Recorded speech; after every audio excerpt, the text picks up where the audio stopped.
हाँ जी। मैं रेहड़ी वास्ते गुजारिश की है जी, तो मैनू लाहौर बुलाया रेहड़ी लैके देने वास्ते लाहौर बुलाया है, तो तुसीं मैनू रेहड़ी लैके दे दी है जी। मैं वापस पाकपतन लैकर जा रहा जी। 12,500 की रेहड़ी लैके तुसीं दी है जी। मैं उत्थे जा के अपने बच्चों की रोज़ी कमावांगा।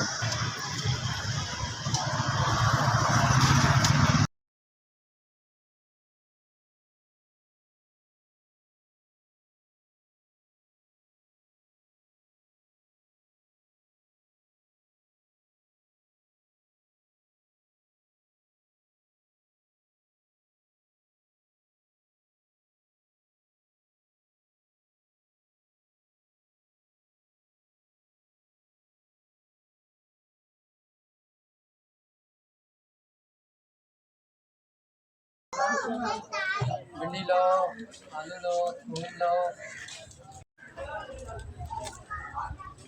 SVS थोड़ी मेहरबानी, थोड़ी तरफ मैनू रेहड़ी कंडा समान भी मिल गया जी। थोड़ी मेहरबानी, तुहानू गना देवे। अल्लाह पाक थोड़ी जिंदगी करे, अल्लाह पाक तुहानू मुंडा करावे, अल्लाह पाक SVS भी नू गना देवे। ये औखे वेले काम आंदी। अस गरीब बंदे तो बड़े खुश हैं। SVS थोड़ी तरफ मैनू रेहड़ी मिल गई, नाल समान मिल गया।